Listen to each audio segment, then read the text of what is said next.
Hello guys, ഇന്ന് നമ്മൾ കാണാൻ പോകുന്നത് ഇൻഫിനിറ്റ് പെയിൻറ്റർ ഉപയോഗിച്ചിട്ട് എങ്ങനെ ഇത്ര സിമ്പിളായിട്ട് എഴുതാം എന്നാണ്. അതിനായിട്ട് ഇൻഫിനിറ്റ് പെയിൻറ്റർ ഓപ്പൺ ചെയ്തതിന് ശേഷം ബ്ലാങ്ക് ക്യാൻവാസ് സെലക്ട് ചെയ്യുക. പോർട്രേറ്റിൽ ക്രിയേറ്റ് എന്നുള്ള ഓപ്ഷൻ ക്ലിക്ക് ചെയ്താൽ നമുക്കൊരു ക്യാൻവാസ് കാണാം. അതിൽ മുകളിലായിട്ട് 3 ഡോട്ടിൻ്റെ അടുത്തായിട്ട് ഒരു സിമ്പിൾ കാണാം. അതിൽ ക്ലിക്ക് ചെയ്ത് നമ്മൾ ക്യാൻവാസിൻ്റെ കളറൊന്ന് ബ്ലാക്ക് ആക്കി കൊടുത്തിട്ടുണ്ട്. അതിനുശേഷം താഴെ കുറേ ഓപ്ഷൻ നമുക്ക് കാണാം. അതിൽ 5th ഓപ്ഷനായിട്ട് കളറിൻ്റെ ഓപ്ഷനാണുള്ളത്.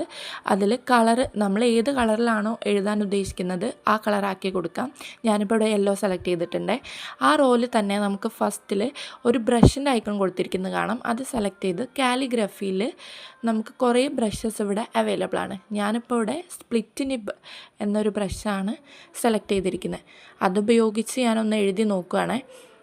അപ്പോൾ ഇതുപോലെയാണ് ആ ബ്രഷ് ഉപയോഗിച്ചിട്ട് എനിക്ക് എഴുതിയപ്പോൾ വന്നത്. അപ്പോൾ ഡിഫറെൻറ്റ് സ്റ്റൈൽസുള്ള ബ്രഷ് അവിടെ കൊടുത്തിട്ടുണ്ട്. ഞാനിപ്പോൾ വേറൊരു